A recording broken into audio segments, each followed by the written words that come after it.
She was on her knees.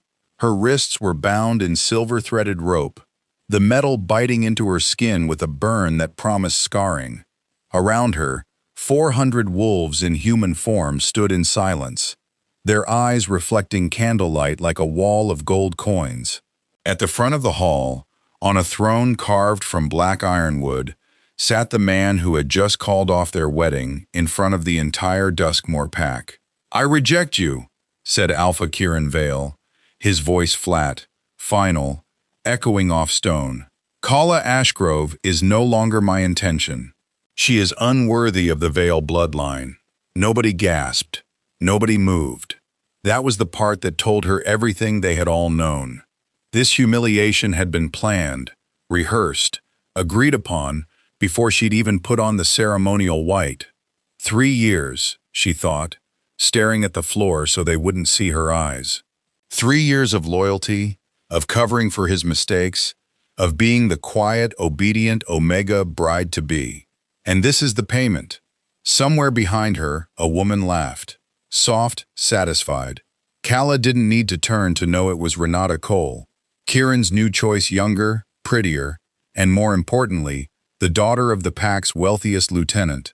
Kieran rose from his throne, descending the stairs with the lazy confidence of a man who had never once been told no.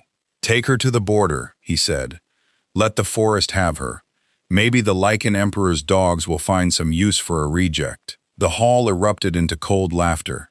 What none of them knew, what Kala herself did not yet know, was that within 6 hours she would be standing in front of the most feared ruler in the Eastern Territories, and the ground beneath Duskmore would begin to shake. They dragged her through the border forest like cargo, 2 enforcers gripping her arms hard enough to bruise. The silver rope was gone now, cut loose once they crossed the tree line, because everyone knew what waited past the Duskmore border markers. Lycan territory. Not werewolves. Lycan, an older bloodline, a crueler myth, the kind of creature parents used to frighten pups into obedience. Nobody who wandered into Lycan land came back the same. Some didn't come back at all. "This is where you get off," one enforcer sneered, shoving her forward into the mud. "Enjoy your new home, reject it." They left her there in the dark, in a torn wedding gown, wrists still raw, with nothing but moonlight, and the distant, bone-deep sound of a howl that did not belong to any werewolf she had ever heard. "It's low," she thought, heart hammering. Too low, too old. She didn't run. Running was what prey did, and some cold, clear part of her, the part that had spent 3 years cataloging every insult, every slight, every piece of evidence that Kieran Vale was building a case to discard her, refused to become prey now. Instead, she walked toward the sound. She found him in a clearing bathed in unnatural silver light, standing over the body of a rogue wolf he'd just executed for trespassing. Blood dripped from clawed fingers that were already receding back into human hands. He was tall in the way that made the air feel smaller, dark-haired, and when he turned to look at her, his eyes weren't gold like a werewolf's. They were silver. Full silver, rim to rim, like coins forged from moonlight itself. "You're bleeding," he said, not a question. Not concerned, either simple observation, like he was noting the weather. "I'm aware," Kala said. Something flickered behind those silver eyes. Surprise, maybe. People didn't usually talk back to Emperor Cade Ravenlock. "Do you know whose land you're standing on?" "The Lycan Emperor's," she said. "I was told you'd find some use for a reject." His head tilted, predatory and slow. "Reject. Ceremonially discarded 4 hours ago, dragged here as a punishment." She lifted her chin, refusing to let her voice shake. "So, are you going to kill me, or are you going to tell me why the entire forest just went silent the moment you looked at me?" Because it had. Every insect, every bird, every rustle of wind had stopped the second his eyes met hers, and Cade Ravenlock's expression had gone from indifferent to something far more dangerous. Recognition. "Say your name," he said quietly. "Kala Ashgrove." The silver in his eyes seemed to brighten, like moonlight catching water. Behind him, carved into an ancient stone, Half buried in moss, a symbol Kala didn't recognize began to glow faintly, like a crescent moon wrapped in thorned vines. "The moon goddess's mark just answered your name," Cade said, "which means the entire Eastern Territory is about to have a very serious problem. To understand what was happening in that clearing, you have to understand the world Kala Ashgrove had been born into, and the parts of it she had never been told. The Eastern Territories were governed by a hierarchy older than any single pack. At the bottom, unranked wolves and rogues. Above them, the Omega and Beta classes that made up the bulk of pack labor and loyalty. Above them, the lieutenants and enforcers who ran pack business. And at the top, the Alphas, hereditary rulers of their territories, bound by blood and by old treaties to the Lycan throne itself. The Lycans were not werewolves. They were older than the first bloodline, according to myth, directly descended from wolves the moon goddess herself had walked among. Every werewolf pack owed fealty to the Lycan Emperor, whether they liked it or not, because it was Lycan law, backed by Lycan strength, that kept the packs from tearing each other apart in endless territorial wars. Cade Ravenlock had ruled for 6 years, since the assassination of his father. In that time, he'd earned a reputation: ruthless with betrayal, generous with loyalty, and utterly, coldly alone. No mate, no queen. Rumors said the position had been vacant so long because no woman had ever survived the binding ritual required to become empress, a ritual that tested not strength, but worth, as judged by the moon goddess's mark itself. Kala knew none of this in detail. What she knew was smaller, more personal. She had grown up an orphan in the Duskmore pack, taken in by a mid-tier family who reminded her constantly that she was fortunate to be fed at all. She'd been betrothed to Kieran Vale at 19, not for love, but because her bloodline, vague, undocumented, dismissed as unranked, had tested unexpectedly compatible with his, in an old fertility ritual the pack elders insisted on. She had spent 3 years being told she was lucky, told to be grateful, told that her opinions on pack governance, on trade disputes, on the treatment of Omega workers were not her place to voice. She had listened to every dismissal and cataloged every single one. "I am not lucky," she thought now, standing in the clearing as the crescent and thorn mark pulsed faint light against ancient stone. "I have never once been lucky in my life. Whatever this is, it isn't luck either. You should probably sit down," Cade said, watching her with an intensity that made her skin prickle. "Because what I'm about to tell you is going to unravel everything you think you know about your own bloodline." She didn't sit. "Then talk fast," she said, "because somewhere behind me, my former pack is currently celebrating my death. I'd like to know why the ground is glowing before I decide whether to be afraid of you." For the first time since she'd stumbled into his territory, Cade Ravenlock almost smiled. "Smart," he said. "Most people who find that mark don't ask questions. They just run. I'm not most people." "No," he agreed, silver eyes unreadable. "Apparently you're not." The truth came in pieces, delivered as Cade led her, not carried, not dragged, led. A distinction she noted carefully through the forest toward the Lycan stronghold. The mark, he explained, was called the Chosen Sigil. Once every few generations, it appeared to mark a bloodline the moon goddess herself had selected to carry the Lycan crown, not through marriage alone, but through a binding only that bloodline could survive. Every Lycan Emperor was required to find and bind with the Chosen when the sigil appeared, or risk the goddess's favor withdrawing from the throne entirely, a withdrawal that, historically, had preceded the fall of entire dynasties. "So I'm not a reject who wandered into your land," Kala said slowly, piecing it together with the same cold clarity she'd used to survive 3 years of Duskmore politics. "I'm a what? A prophecy? A political weapon?" "You're a threat," Cade said bluntly. "To every alpha who assumed the Lycan throne would eventually be theirs to influence through marriage alliance. To every pack elder who spent decades building leverage over my court. And," he paused, glancing at her sideways, "apparently, to whoever engineered your rejection tonight. Kala went very still.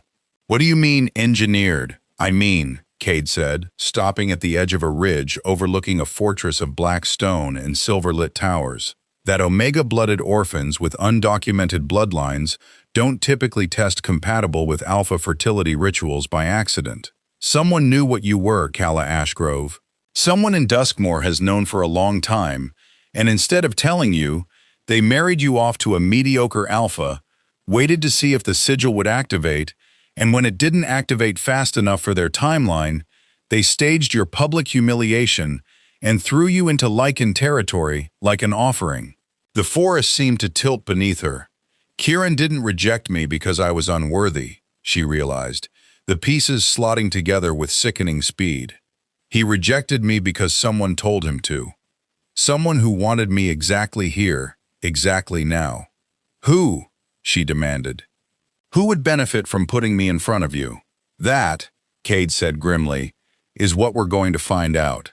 Because whoever did this didn't just gamble with your life, Kala. They gambled with the entire balance of power in the Eastern Territories, and I don't think they did it out of kindness. Behind them, deep in the trees they'd just left, a shape moved through the shadows. Not a wolf, not quite human. Watching the exchange with eyes that reflected no light at all. It had seen enough. It turned, and it ran, back toward Duskmoor, carrying news that would set the entire territory ablaze by morning. Pause. If this story has pulled you into the moonlit heart of Duskmoor already, subscribe, drop your comments, like, share. It helps this world keep growing, and there's a lot more of Kala's story still ahead. The Stronghold's war room was colder than the forest outside stone walls. No fire, silver-veined maps of the Eastern Territories pinned across every surface. Kaya stood at the center of it in a borrowed cloak, listening as Cade's council of 4 Lycan lieutenants, with expressions ranging from wary to openly hostile, debated her presence like she wasn't in the room. With respect, Your Majesty, said a broad-shouldered woman named Sora, the sigil could be a trick. Duskmoor has motive to plant a false chosen, discredit the binding ritual, destabilize your reign, and— I'm standing right here, Kala said. The room went quiet. If you have questions about my legitimacy, she continued, voice level despite the tightness in her chest, ask me directly. I've spent 3 years being discussed instead of addressed. I'd prefer you not add to the total tonight. Sora's eyebrows rose, and something like respect flickered across her face. Fine. Directly then. Prove you're not a plant. I can't prove that, Kala said, not with words. But I can tell you that I didn't choose to come here. I didn't ask for a mark on a stone to glow. If Duskmoor wanted a puppet queen, they'd have chosen someone easier to control than a woman who spent 3 years documenting every broken promise, every skimmed trade shipment, and every falsified pack ledger that crossed her desk. As an unofficial scribe, nobody bothered to watch closely. She reached into the inner pocket of her torn wedding gown, the one place the enforcers hadn't searched, because who searches a woman they've already discarded, and produced a small water-stained notebook, its pages dense with cramped handwriting. I wasn't planning to use this as leverage, she said, setting it on the war table. I was keeping it because someone needed to remember the truth, even if no one wanted to hear it. Kieran Vale has been falsifying trade reports to the Lycan Treasury for 2 years, skimming grain shipments meant for Omega districts and reporting them as spoiled. I have dates, amounts, witness names. Silence. Cade picked up the notebook, silver eyes scanning the pages with growing stillness. This isn't the ledger of a plant, he said finally. This is the ledger of someone the Duskmoor elders desperately needed to keep quiet and controlled. He looked up at her. You weren't rejected because you were unworthy, Kala. You were rejected because you'd become dangerous, and someone decided the safest place to bury a dangerous woman was in the jaws of a monster they assumed would finish the job for them. They didn't send me here as a punishment, Kala thought, cold clarity crystallizing into something sharper. They sent me here as a disposal, and they picked the wrong monster. So the question isn't whether the sigil is real, she said aloud, meeting Cade's eyes. "The question is, who in Duskmore benefits most from silencing me and destabilizing your throne at the same time?" Cade set the notebook down slowly. "There's only one person with motive for both," he said. "And if I'm right, Calla, we don't have days to figure this out. We have hours." His name was Elder Draven Cole Renata's father, the wealthiest lieutenant in Duskmore, and, as it turned out, a man who had spent 15 years quietly buying influence across 3 different pack territories. Cade's spies confirmed it within the hour, arriving breathless with reports that made the war room's temperature seem to drop further. Draven Cole had been positioning his daughter for the Vale Alpha seat for years, but the ledger Calla carried threatened to expose the embezzlement that had funded that positioning, and worse, cross-referenced with Cade's own trade records, it suggested Cole had been selling Lycan military intelligence to a rival northern territory, one long suspected of plotting to challenge the Emperor's throne outright. "He needed you gone," Cade said, pacing now, silver eyes sharp with calculation. "But he couldn't kill you outright. You're too well liked among the Omega districts, and a murder would raise questions that he couldn't survive. So he used Kieran's ego, staged a public rejection, and threw you at Lycan territory, hoping you'd either die in the forest, or, if you survived, that I'd have you executed as a trespasser before you ever got the chance to speak." "He didn't count on the sigil," Calla said. "He didn't count on you," Cade corrected. "The sigil just made it impossible to hide." A commotion erupted outside the war room doors, raised voices, the clash of a brief scuffle. Sora burst back moments later, expression grim. "Message from Duskmore," she said. "Delivered by Messenger Hawk. Addressed to the entire Eastern Territory Council. Elder Cole is claiming the Ashgrove woman poisoned Alpha Vale's judgment through Omega manipulation magic, staged her own rejection for sympathy, and is now attempting to seduce the Lycan Emperor into an illegitimate claim on the throne." Calla felt something cold and furious settle low in her stomach. Of course, she thought. Of course he'd flip it. Make me the villain before I can name him as one. "He's moving fast," Cade said. "Which means he's scared. Which means the ledger isn't the only thing he's worried about. There's something else," Calla realized aloud. "Something bigger than embezzlement." Katie's jaw tightened. "The Northern Intelligence sales? If Cole's been feeding information to a rival territory for years, and that territory is planning to move against my throne, then Draven Cole isn't just protecting his daughter's marriage prospects," Calla finished. "He's protecting an entire conspiracy. And he just publicly declared me an enemy of the Eastern Territories to buy himself time before we can prove it." Outside, the first horns of a mustering war party echoed faintly from the direction of Duskmore's border.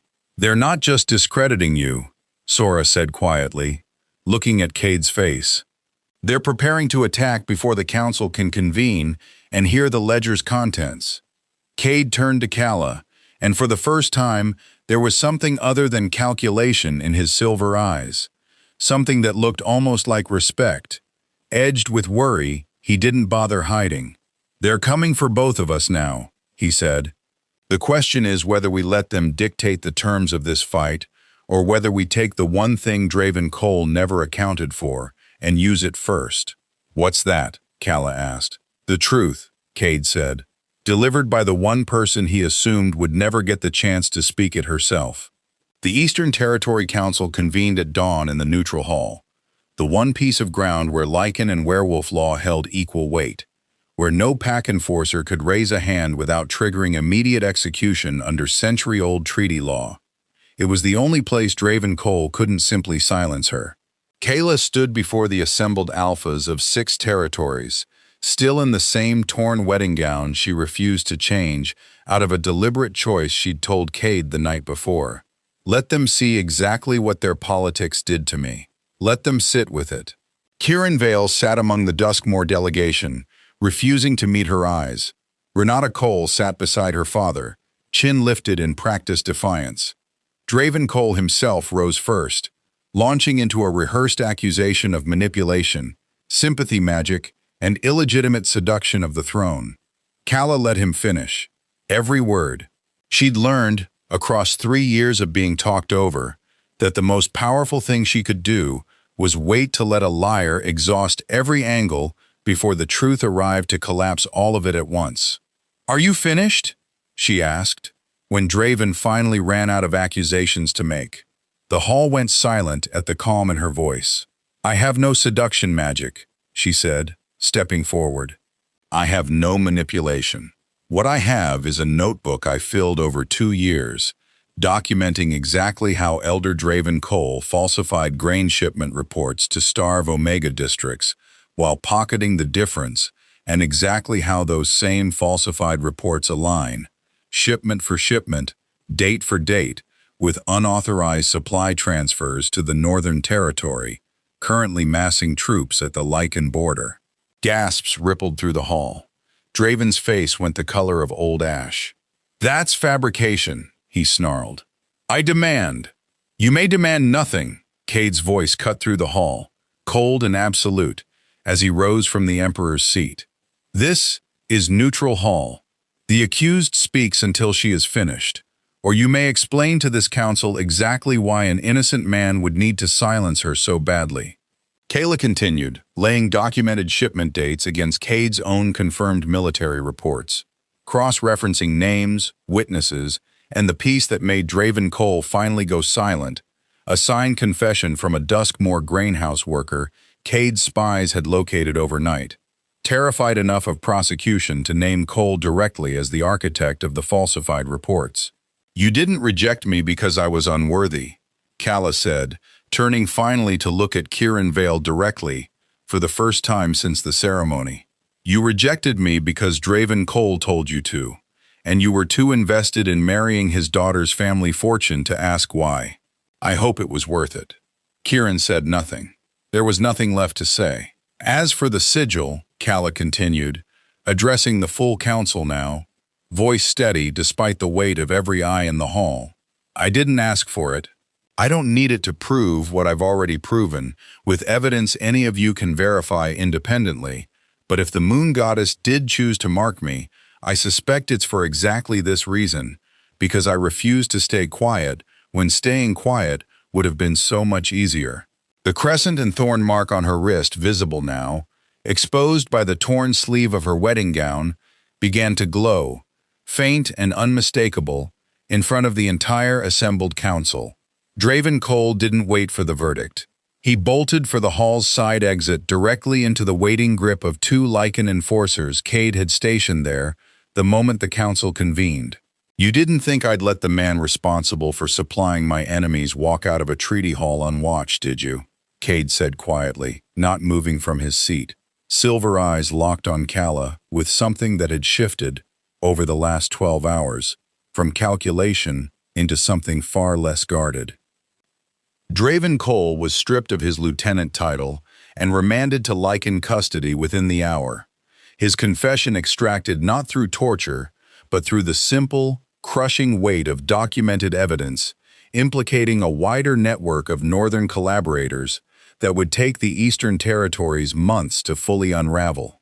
Kieran Vale's alpha seat was placed under council review. Renata Cole's marriage prospects, once the center of an entire conspiracy, evaporated along with her father's fortune. Calla stood on the balcony of the Lycan stronghold that evening, watching moonlight spread silver across a forest that, 12 hours earlier, she'd walked into expecting to die in. "You didn't need saving," Cade said, joining her at the railing. "It wasn't a question. In there, I had enforcers ready to move the moment you needed backup. You never once looked toward me for it." "I know," Calla said. "I wasn't fighting for rescue. I was fighting for the record to finally reflect the truth. Those are different things." He studied her for a long moment, silver eyes unreadable in the dark. "The council will expect a binding ceremony. The sigil doesn't wait indefinitely once revealed." "I assumed," Calla said. "Is that a proposal, Emperor Ravenlock, or a political inevitability you're informing me of?" The corner of his mouth lifted the closest thing to a real smile she'd seen from him yet. "Both," he admitted, "though I'd prefer, for what it's worth, that it eventually becomes something else entirely. Kala considered the last 12 hours, the ledger, the hall, the mark now humming faintly warm against her wrist, and the strange, unfamiliar sensation of standing beside someone who had watched her fight her own battle and simply let her. "Ask me properly," she said, "not as emperor, as yourself." Something flickered across his face, surprise, maybe, that anyone would ask that of him at all. "Kala Ashgrove," he said quietly, "will you stand beside me, not because a mark chose you, and not because a council demands it, but because I would very much like to see what you do next?" She almost smiled. "That," she said, "is the first question anyone's asked me in 3 years that I actually wanted to answer." Far below the balcony, in the depths of Lycan custody, Draven Cole sat in a cell, muttering something to himself that none of the guards thought to report, until much later that night, a single sentence, repeated like a prayer. She wasn't supposed to survive the forest. None of them ever do, unless... He stopped himself before finishing the thought. But somewhere in the Northern Territories, word was already spreading that the Lycan Emperor's new chosen queen had a bloodline nobody, not even Duskmoor's elders, had ever fully traced to its source. And in a capital far beyond the Eastern Territories' borders, someone who had been waiting a very long time for the sigil to reveal itself finally allowed themselves a slow, satisfied smile. Kala Ashgrove's story was only just beginning. If Kala's story kept you hooked until the very last word, subscribe, drop your comments, like, share. Tell me what you think is waiting for her in the Northern Territories. Because trust me, we are far from finished with this bloodline.